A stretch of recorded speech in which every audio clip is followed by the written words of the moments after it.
Hi dear students, मैं आपको बताना चाहूंगा कि जैसे अपन पढ़ते हैं, ये आप ही के लिए है टॉपिक।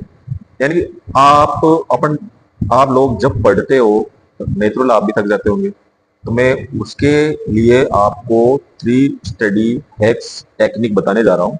उसको आप अपनाइए और पढ़ाई को आसान बनाइए। किस तरह से करना है आपको?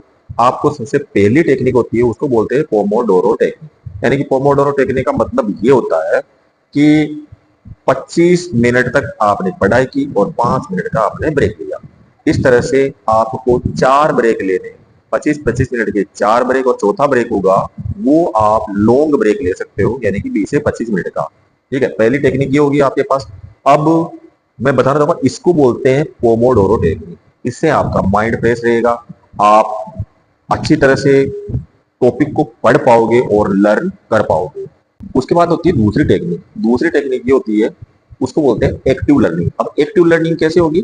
यानी कि आपको लिख लिख कर याद करना है। पढ़ने से आधा याद होता है, लिख लिख के याद करने से डबल याद होता है। तो आपको लिख लिख कर याद करना है, यानी कि आपको एक्टिव लर्निंग करनी है। लिख लिख कर याद करने के जो बेनिफिट्स है, उसके अंदर अपना माइंड और बॉडी दोनों एक्टिव रहते हैं, और एक्टिव रहने की वजह से हमें डबल याद रहता है। तीसरी जो स्टडी हैक्स है, वो है आपको मल्टीटास्किंग नहीं करनी है। यानी कि मेरा कहने का मतलब ये है कि आपको एक बार में एक ही सब्जेक्ट पढ़ना है और उसी सब्जेक्ट को फोकस करना है। इससे आपकी डीप अंडरस्टैंडिंग, आपका मेंटल जो लेवल है वो स्ट्रोंग होगा, आपका कॉन्फिडेंस है वो डेवलप होगा।